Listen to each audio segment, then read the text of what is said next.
जिन्होंने कुरान पाक को पढ़ा, तर्जुमे समेत पढ़ा, सरफ पढ़ी, नहव पढ़ी, फिक्र पढ़ी, उसूल फिक्र पढ़ी, हदीस पढ़ी, उसूल हदीस पढ़ी, तफसीर पढ़ी, उसूल तफसीर पढ़ी, हाँ जी, सियासता पढ़ी, दौरा हदीस किया, मौकूफ अलैह किया, हाँ जी, और वो भी अकेले नहीं, बड़े बड़े नाम वाला साजा किराम का सहारा लेकर उनके सामने दो जालू होकर बैठे, उनसे पढ़ा। दीन पर बात करें तो ऐसा बंदा करे। हर बंदे को दीन पर बात करने की इजाजत नहीं। मेरा ख्याल है कि दीन ऐसे होना चाहिए, मेरा ख्याल है कि नमाज ऐसे होनी चाहिए। मेरे ख्याल को हम जनाब गंदी टाकी में लपेट कर किसी अधूरी में ना फेंक दें, ये दीन है। आतिफ शरीफ फरमाते हैं इन्ना हादल इल्म इल्म दीन, ये इल्म दीन है। फांजुरू मन ताखुदूना दीनकुम, बेशक ये मिशकात में हदीस मौजूद है। देख लिया करो किससे दीन हासिल कर रहे हो, सामने को कौन बंदा जिससे तुम दीन हासिल कर रहे हो। समझ आई? तो तफसीर रूहुल बयान जिसके मुसन्निफ है, जिसके लिखने वाले हैं मुफस्सिर कुरान, मुफस्सिर बेबदल, मुफस्सिर आज़म अल्लामा आलूसी रहमतुल्लाह तआला है। इस दुनिया के अंदर उनके पाए का आज तक कोई मुफस्सिर नहीं आ सका, बल्कि उन्होंने जो तफसीर लिखी उर्दू के अंदर, कोई भाई का लाल अभी तक भी पैदा नहीं हुआ कि उर्दू के अंदर इसकी तफसीर लिख सके, उसका तर्जुमा कर सके। जो कि तफसीर रूहुल बयान है, उसका तर्जुमा भी कोई सही तरह नहीं कर सके। बा मुरादी बा इस तरह का कोई तर्जुमा करते तो एक अलग बात। अब हम इस मुसन्निफ से पूछते हैं, इसकी किताब को खोलते हैं, तफसीर रूहुल बयान को खोलते हैं, बात छठा पारा खोलते हैं, सूरह माइदा खोलते हैं और इस आयत करीमा की तफसीर देखते हैं। कद जाअकुम मिनल्लाहि नूरुन व किताबुम मुबीन, कि इस मुसन्निफ ने क्या लिखा है, इस मुसन्निफ ने क्या लिखा है? ये लिखा है कद जाअकुम मिनल्लाहि नूर, लोगों तुम्हारे पास अल्लाह की तरफ से नूर आ गया। ऐ हुआ मुहम्मद सल्लल्लाहु अलैहि वसल्लम, सुभान अल्लाह, कि तुम्हारे पास अल्लाह की तरफ से नूर आ गया, यानी हुजूर अलैहिस्सलातु वस्सलाम तशरीफ ले आए। सुभान है किसी के पास हिम्मत तो अल्लामा आलूसी की इस तफसीर का जवाब दे। उन्होंने बता दिया, खुले लफ्जों में बता दिया, तफसीर करके बता दिया कि नूर से मुराद अल्लाह के नबी की ज़ात है और किताब मुबीन, रोशन किताब। एक बात याद रहे, इनका तो वैसे ही नहवी तरीके से ही रद्द हो जाता है। नहव का एक कायदा ये है कि मातूफ अलैह और मातूफ के अंदर मुगायरत होती है।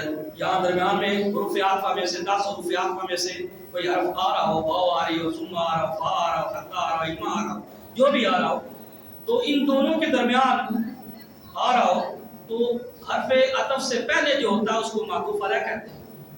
वो गैर होता है उसका जो हर्फ अतफ के बाद होता है। जिस तरह के या अय्युहन नबी इन्ना अर्सलनाका शाहिदन व मुबश्शिरन व नज़ीरा, ऐ नबी बेशक हमने आपको शाहिद बनाकर भेजा, हाज़िर व नाज़िर बनाकर भेजा, आगे मुबश्शिरा और खुशखबरी सुनाने वाला बनाकर भेजा। शाहिद का माना अलग है, मुबश्शिर का माना अलग है, नज़ीर का माना अलग है। इस तरह के जानी ज़ैदुन व अमरन, मेरे पास ज़ैद और अमर आए, तो ज़ैद जो है वो अमर नहीं है, अमर जो है वो ज़ैद नहीं है। ऐसे ही नूर जो है वो किताब नहीं है, किताब जो है वो नूर नहीं है। ये अलग बात है। उस हिसाब से लिया जाए कि ये राह अगर नूर से मुराद राह रास्त लिया जाए, ठीक है, ये रास्ता वो दिखाती है, लेकिन यहाँ पर मजीयत की बात हो रही है कि कौन कौन आया अल्लाह की तरफ से। तो अल्लाह की तरफ से नूर आया और रोशन किताब।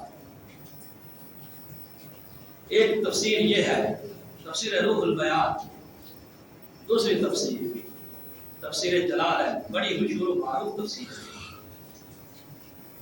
इसमें अल्लामा जलालुद्दीन सुयूती रहमतुल्लाह तआला अलैह आप फरमाते हैं कद जाअकुम मिनल्लाहि नूर, आगे तफसीर ये की ऐ हुवा नबी सल्लल्लाहु तआला अलैहि वसल्लम, कि तुम्हारे पास अल्लाह की तरफ से नूर आ गया, यानी कि नबी अलैहिस्सलातु वस्सलाम।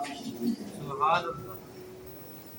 बताओ मेरे भाई, हम दौरे हाजिर के जो ईमान के डाकू मुफस्सिर हैं उनकी बात माने, या वो कि जिनका जमाना नबी के जमाने के करीब था? ہاں جی، نبی علیہ السلام نے علم عطا فرمایا صحابہ کو، صحابہ نے علم عطا فرمایا تابعین کو، تابعین نے تبع تابعین کو، اور جو زمانہ قریب تک رہا وہاں پر کوئی خیانت نہیں تھی، وہاں پر کوئی بے ایمانی نہیں تھی. جو یہ زمانے گزرتے گئے بے ایمانی اور خیانت داخل ہوتی چلی. اب میں آپ کو بتانے لگا ہوں کہ ہمارا عقیدہ کیا ہے. نور اور بشر کے حوالے سے ہمارا عقیدہ کیا ہے؟ اہل سنت حنفی بریلوی کا عقیدہ کیا ہے جو ہمیں ہمارے اصحاب نے دیا، دور حاضر میں اس کو کھول کر بیان کیا. شاہ احمد رضا خان فاضل بریلوی رحمۃ اللہ تعالی علیہ نے ہمارا عقیدہ کیا ہے؟ ہمارا عقیدہ یہ ہے کہ ہمارے نبی نور بھی ہیں اور ہمارے نبی بشر بھی ہیں. جو لوگ یہ کہتے ہیں کہ نبی علیہ السلام صرف بشر ہے، نور نہیں ہے، وہ بھی غلط ہے. جو کہتے ہیں کہ صرف نور ہے اور بشر نہیں ہے، وہ بھی غلط ہے. ہمارے نبی علیہ السلام نور بھی ہے اور بشر بھی ہے. یہاں پر وقت کا جو تقاضا تھا میرے آقا صلی اللہ علیہ وسلم نے وہیں کر کے دکھایا. جہاں پر نورانیت کا تقاضا تھا وہاں میرے نبی نور تھے، بن کر دکھایا. اور جہاں پر بشریت کا تقاضا تھا وہاں میرے آقا صلی اللہ علیہ وسلم نے بشریت کے لباس کو ظاہر کر دکھایا. اب دیکھیے،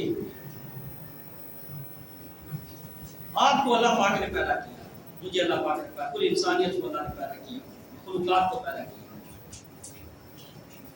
اور ان کے اعضاء کے اندر کوئی نہ کوئی چیز رکھی. یہ نقطہ بڑا قابل غور ہے. اللہ نہ کرے کسی کے ہاتھ پہ پورے جسم پہ کوئی زخم ہو جائے تو اندر سے کیا نکلتا ہے؟ خون نکلتا ہے. کیا نکلتا ہے؟ خون نکلتا ہے.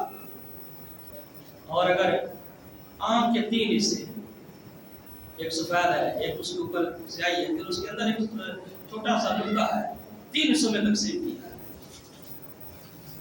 اگر آنکھ کے اندر کوئی چیز چبھ جائے جو کہ سیاہی کی صورت میں، اس میں وہاں سے خون نہیں نکلتا، وہاں سے پانی نکلتا ہے. کیا نکلتا ہے؟ پانی. میں بولو تو صحیح، کیا نکلتا ہے؟ پانی نکلتا ہے. کیوں؟ غور کرو. اس لیے کہ جہاں جسم کے جس حصے میں اللہ پاک نے خون رکھا ہے وہاں سے خون نکلے گا، اور جہاں پر اللہ پاک نے نور رکھا ہے، کیا رکھا ہے؟ جسم کے جس حصے میں اللہ پاک نے نور رکھا ہے وہاں سے خون نہیں نکلتا، وہاں سے پانی نکلتا ہے. اب یہ بات آپ کی سمجھ میں آ جانی چاہیے، ذہن میں بیٹھ جانی چاہیے. نقطہ بیان ہو گیا کہ جہاں پر جسم کے حصے میں اللہ پاک نے خون رکھا ہے وہاں سے خون باہر نکلتا ہے، اور جہاں پر نور رکھا ہے وہاں سے خون نہیں نکلتا، وہاں سے نور، وہاں سے پانی نکلتا ہے. اب میں آپ کو بخاری شریف کی حدیث سناتا ہوں. میرے آقا صلی اللہ تعالی علیہ وسلم حدیبیہ کے مقام پہ جب پانی ختم ہو گیا، حضرت جابر بن عبداللہ کہتے ہیں ہم نے سرکار سے عرض کی یا رسول اللہ صلی اللہ تعالی علیہ وسلم، پانی ختم ہو گیا ہے، پینے کے لیے بھی نہیں ہے، وضو کرنے کے لیے بھی نہیں ہے. میرے حضور علیہ السلام نے فرمایا لوٹا لاؤ. جب لوٹا یا کوئی برتن آپ کی بارگاہ میں پیش کیا گیا، میرے حضور علیہ السلام نے اپنی 5 انگلیاں اس لوٹے کے اندر داخل کی. جابر بن عبداللہ فرماتے ہیں کہ حضور کی 5 انگلیوں سے پانی کے چشمے جاری ہو گئے. سبحان اللہ. اب بتاؤ، اگر ہماری انگلیاں ہوں تو اس میں سے کبھی پانی نہیں نکلے گا، خون نکلے گا. لیکن حضور علیہ السلام نے جب انگلیاں مبارک داخل کی تو اندر سے خون نہیں بلکہ کہ پانی جاری ہوا. تو میں پہلے بیان کر چکا ہوں کہ پانی وہاں سے نکلتا ہے جہاں پر نور ہو. میرے آقا علیہ السلام سراپا نور ہے. امام احمد رضا خان فاضل بریلوی رحمۃ اللہ تعالی علیہ فرماتے ہیں ندیاں ہیں، انگلیاں ہیں فیض پر، ٹوٹے ہیں پیاسے جھوم کر، ندیاں پنجاب رحمت کی ہیں جاری واہ واہ. واہ کیا ذوق افزا شفاعت ہے تمہاری واہ واہ، قرض لیتی ہے گناہ پرہیزگاری واہ واہ. خامہ قدرت کا حسن دستکاری واہ واہ، کاہی تصویر اپنے پیارے کی سواری واہ واہ. اب حضرت جابر بن عبداللہ فرماتے ہیں کہ ہم لوگ کتنے تھے، لیکن حضرت جابر بن عبداللہ فرماتے ہیں کہ کتنے لوگ ہوتے، کہ ہم تو 500 تھے. کتنے تھے؟ 500. اور وہ پانی ہمیں کفایت کر گیا، یعنی صاحب نے پیا بھی، اس سے وضو بھی کیا. پانی کہاں سے نکل رہا ہے؟ انگلیوں سے نکل رہا ہے. कराते जाबिर बिन अब्दुल्लाह फरमाते हैं खुदा की कसम अगर हम 15 साल भी होते तो फिर भी पानी खत्म ना होता। वाजिज़ान गिरामी, गौर करें और सोचें ये जो लोग हमारे नबी के बारे में इस तरह के अल्फाज इस्तेमाल करते हैं, ये उनको अपने बड़े भाई जैसा मकाम दो, इससे बढ़कर ना दो, बस अल्लाह अल्लाह ही करो, अल्लाह के सिवा कुछ ना करो। मैंने कहा यार पूरा कुरान पढ़ के तो देख, अल्लाह पाक ने एक एक हर्फ, एक एक लफ्ज, पूरी पूरी आयत, पूरी पूरी सूरत, बल्कि पूरा कुरान ही अपने हबीब की तारीफ में उतारा है। और तो देखें जनाब, हुज़ूर सल्लल्लाहु तआला अलैहि वसल्लम की शान देखें। सरकार दो आलम सल्लल्लाहु तआला अलैहि वसल्लम जब आते अबू हुरैरा फरमाते रही रसूलुल्लाह सल्लल्लाहु अलैहि वसल्लम कान शम्स तजरी फी वजही, जब हम सर्दियों की सख्त अंधेरी रातों में हुजूर को देखते कि सरकार गलियों बाजारों से गुजरते, यूं लगता था कि आते अली की ये हदीस है। अब फरमाते हैं कि हुजूर के चेहरा अनवर के अनवारों तजल्लियात से मदीना के जो दरो दीवार है वो चमक उठते थे। और अबू हुरैरा फरमाते हैं कि हमें यूं लगता है जिस तरह के सूरज जो है वो सरकार दो आलम सल्लल्लाहु अलैहि वसल्लम के चेहरा अनवर में लगा। बताओ ये क्या जो शख्स सिर्फ बशर हो, क्या उससे इतने अनवारों की जल्लियात निकल सकते? क्या इस तरह के मुशाहदात उससे देखे जा सकते? अनवारों तजल्लियात उससे देखे जा सकते? मशहूर हदीस है, बुखारी शरीफ में मौजूद है, मेरे आका सल्लल्लाहु अलैहि वसल्लम ने विसाल के रोजे रखे।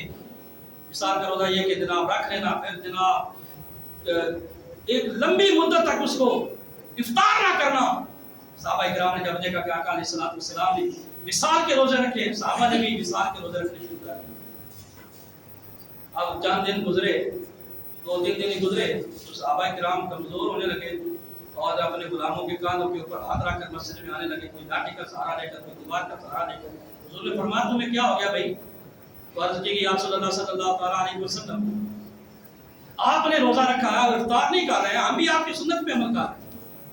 या देखिए मेरे हुजूर अलैहिस्सलातु वस्सलाम ने क्या फरमाया, अय्युकुम मिस्ली, तुम में से कौन है जो मेरी मिसाल हो? तुम में से कोई ऐसा नहीं जो मेरी मिसाल। फिर युतइमुनी रब्बी व यस्कीनी, मेरा रब मुझे खिलाता भी है और मेरा रब मुझे पिलाता है।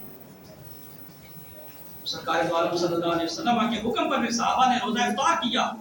फिर हुजूर ने ना रखने का हुक्म दिया कि तुम इस तरह नहीं कर सकते। बताओ अगर हुजूर भी हमारी तरह ही बशर होते, हमारी तरह ही इंसान होते, तो क्या सरकार भी कमजोर ना हो जाती जिस तरह के सहाबा किराम हुए? ना ना, वो बशर जरूर है लेकिन हमारी तरह बशर नहीं। जिस तरह हम हैं उस तरह वो नहीं। अल्लाह की ताब कदम शान है ये, उनसा नहीं इंसान, वो इंसान है ये। कुरान तो ईमान बताता है इन्हें, पर ईमान ये कहता है मेरी जान है। अजीज़ान मुहतरम, अब मैं आपको जो हदीस मुबारक बयान करने लगा हूँ, ये शराशिरतुल इस्लाम के अंदर मौजूद है।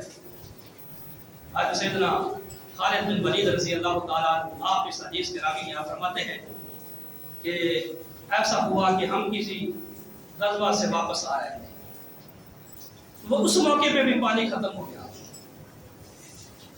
हुज़ूर अलैहिस्सलाम से अर्ज की कि या रसूल अल्लाह, हमारा पानी जो है वो खत्म हो गया। यहाँ सबसे पहले इसमें लैब देखिए, एक पहाड़ था, सरकार ने फरमाया कि ये पहाड़ देख रहे हो? वो कहते दीवार के पीछे का इल्म नहीं है।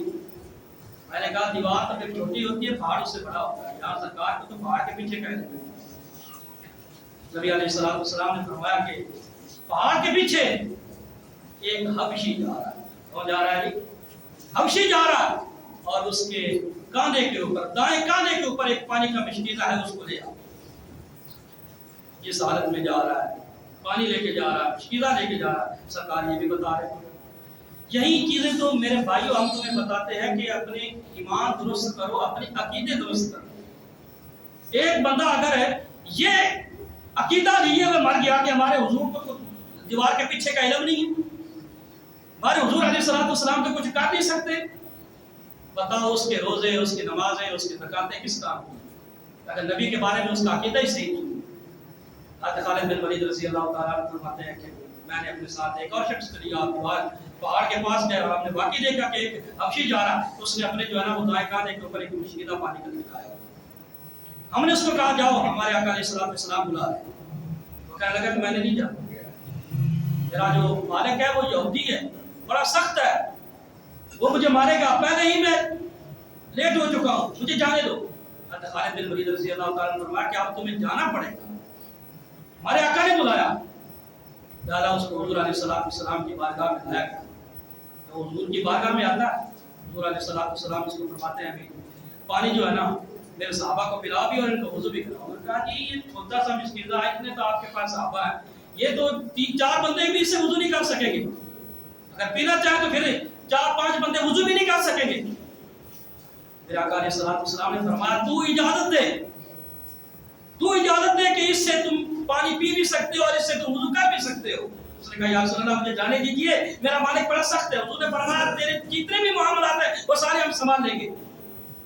اس نے اجازت دی، حضور علیہ السلام نے فرمایا مشکیزے کا منہ کھولو۔ سنو میرے حضور کے غلاموں، جب مشکیزے کا منہ کھولا گیا نا تو صحابہ نے اس کو پینا بھی شروع کیا، اس سے وضو کرنا بھی شروع کیا، اور جب اس نے دیکھا نا کہ کافی بندوں نے پی بھی لیا پانی، جو ہے اس سے وضو بھی کر دیا، پانی پھر بھی ختم نہیں ہو رہا، اس نے سرکار کی طرف سوالیہ انداز میں دیکھا کہ یہ کیسے ممکن ہے کہ مشکیزے کا پانی ختم نہیں ہو رہا۔ سرکار نے پہاڑ کے پیچھے اشارہ کیا، اس نے جب دیکھا نا کہ پہاڑ کے پیچھے سے ایک چشمہ آ رہا جو کہ اس کے مشکیزے کے اندر داخل ہو رہا، اس لیے وہ پانی ختم نہیں ہو۔ میرا حضور علیہ السلام کا یہ معجزہ دیکھ کر وہ دل و جان سے اس نے تسلیم کیا کہ آپ واقعی اللہ کے نبی ہیں۔ حضور علیہ السلام نے جب اس کو واپس جاتے دیکھا نا، اس نے کلمہ پڑھ لیا، حضور علیہ السلام نے فرمایا ذرا ادھر آ، پانی پلایا ہے انعام تو دیتا جائے، ایسے کیسے ہو سکتا ہے کہ تو ہمارا جو ہے وہ ہماری قدر کرے، ہماری عزت کرے، ہمیں پانی پلائے اور ہم تمہیں بدلے میں کچھ نہ دے۔ وہ کالے رنگ کا حبشی تھا، ٹھیک ہے نا۔ آپ دیکھیے حضور علیہ السلام نے اس کے سار کے بالوں سے لے کر جہاں گرے والے بالوں سے لے کر پاؤں کے نیچے تک سرکار نے اس کے پورے جسم پہ ہاتھ پھیرا۔ حضرت خالد بن ولید رضی اللہ تعالیٰ عنہ فرماتے ہیں کہ ہم پہچان ہی نہ سکے، اس کا پورا جسم جو ہے نا وہ چودھویں کی چاند کی طرف چمک رہا۔ سبحان اللہ۔ حضور نے اس کو یوں جو ہے وہ بدل دیا، اس کا چہرہ جو ہے نا وہ نورانی ہو گیا۔ آپ وہ مشکیزہ لے کے جب اپنے گھر گیا نا تو آگے مالک یہودی تھا، بڑا غصے والا تھا، اس نے کہا کہ تو یہ مشکیزہ کہاں سے لے کے آیا؟ یہ مشکیزہ تو میرے غلام کا ہے۔ اس نے کہا جی یہ مشکیزہ آپ کے غلام کا ہے اور میں بھی آپ کا غلام ہی ہوں۔ اس نے کہا تو جھوٹ بول رہا ہے، میرا غلام تو کالا ہے، سیاہ رنگ کا ہے، حبشی ہے، اور تو تیرے چہرے پہ نورانیت جو ہے وہ چمک رہی ہے، تیرا چہرہ تو روشن ہے۔ اس نے کہا نہیں جی میں ہی آپ کا غلام۔ اس نے کہا کوئی نشانی دو۔ اس نے کہا کہ کل آپ نے مجھ سے یہ کام کروایا، فلاں ٹائم پہ یہ کام کروایا، پرسوں یہ کام کروایا۔ جب اس نے یہ ساری نشانی دی، آپ بتا تو ٹھیک ہے نا یہی میرا۔ اس نے کہا پھر کیا ایسا کیسے ہو گیا؟ تو کہنے لگا کہ ایسا ہوا کہ میں راستے میں مشکیزہ لے کے آ رہا تھا، ایک نبی جس کے عام چرچے ہیں، اس نے نبوت کا دعویٰ کیا ہے، آج کا وہ جہاد بھی لڑتا ہے، اس نے مجھے بلایا، میں نے ان کو پانی دے دیا، انہوں نے بدلے میں مجھے یہ انعام عطا کیا۔ اس نے کہا چل مجھے بھی ان کے پاس لے جا، مجھے بھی ان کے پاس لے جا، میں بھی ان کو دیکھنا چاہتا ہوں۔ جب وہ اس کو لے کر وہ حبشی غلام اس کو لے کر حضور علیہ السلام کی بارگاہ میں آیا تو حضور علیہ السلام کو جب اس نے ایک نظر دیکھا، اس نے کہا جی آپ مجھے بھی کلمہ پڑھا دیں، کیونکہ جس نے میرے غلام کو بدل دیا ہے اسی نے ہی میرے دل کے ایمان کو بدل دیا۔ حضور علیہ السلام نے اس کو بھی کلمہ پڑھا دیا۔ اب یہ پوری حدیث سنانے کا مقصد یہ ہے آپ کے سامنے کہ دیکھیے کہ میرے آقا صلی اللہ علیہ وسلم جس چیز پر ہاتھ لگائیں اس نیت سے کہ وہ بھی نور والی بن جائے۔ یہ لوگوں میں کیوں یہ بات نہیں آتی جو یہ صرف بشر کی ناٹا لگاتے رہتے ہیں؟ مجھے یہ بتاؤ اس کائنات کے اندر 4 طرف سے حضور علیہ السلام کو بشر کہا گیا۔ ایک تو اللہ پاک نے حضور کو بشر کہا، دوسرا حضور نے خود اپنے آپ کو بشر کہا، مسلمانوں نے حضور علیہ السلام کو بشر نہیں کہا، تیسرے نمبر پہ کافروں نے حضور کو بشر کہا، اور چوتھے نمبر پہ شیطان نے حضور کو بشر کہا۔ یہ 4 تاریخ کے اندر یہ 4 چیزیں ملتی ہیں کہ جنہوں نے حضور کو بشر کہا۔ اب اگر تم یہ کہتے ہو پہلی چیز کی طرف آتے ہو تو خدا تو تم ہو نہیں سکتے، خدا اپنے محبوب کو جو مرضی کہے۔ اگر تم حضور علیہ السلام کی طرف آتے ہو تو حضور بھی تم ہو نہیں سکتے۔ پیچھے کیا رہ گیا؟ کافر رہ گیا اور شیطان رہ گیا۔ बताओ तुम किसके नक्शे कदम पे पैदा हो। उनमें से किसी एक के मेरे भाइयों, मैं आपको सही अकीदा ये दे रहा हूँ कि हमारे आका सल्लल्लाहु अलैहि वसल्लम नूर भी हैं और हमारे आका सल्लल्लाहु अलैहि वसल्लम बशर। ये अहले सुन्नत हनफी बरेलवी का जो है वो अकीदा है। अपने अकायद को मजबूत करें। ये नहीं है कि यार ये मौलवी इस तरह के मौजू लेकर क्यों बैठ जाते हैं, क्योंकि हमें अल्हम्दुलिल्लाह हमारे बड़ों ने ये बताया, उन्होंने हमें ये सिखाया कि आवाम को ये बताओ, उनको ये तबलीग करो कि ये अकायद तुम्हारे पुख्ते होना बहुत जरूरी है। एक बुनियाद ही मजबूत नहीं है तो उसके ऊपर इमारत कैसे खड़ी रह सकती है। बुनियाद पहले मजबूत होगी, अकीदा बुनियाद की हैसियत रखता, फिर जाके बंदे की नमाज रोजे जो है वो कबूल होते हैं। अगर एक बंदा रोजाना हर जुमे पे या फिर जनाब रोजाना दर्स में आपको बताएगा वुजू इस तरह होता है, तो गुस्ल इस तरह होता है, रोटी इस तरह खाते हैं, पानी इस तरह पीते हैं, तो फिर तुम्हें ये हकीकतें कौन बताएगा। हमेशा याद रखो। आज लोग कहते हैं कि हमने इश्क मुस्तफ़ा के बारे में पढ़ा था, लेकिन इश्क मुस्तफ़ा से आगे भी एक चीज होती है, उसका हमें कोई पता नहीं था। वो हमें किसने अता फरमाई है? वो दौरे आदर की आलम दीन अल्लामा खालिद हुसैन रिज़वी ने हमें अता फरमाई। समझा? अल्लाह पाक हमें राह रास्त पे चलने की तौफीक अता फरमाए।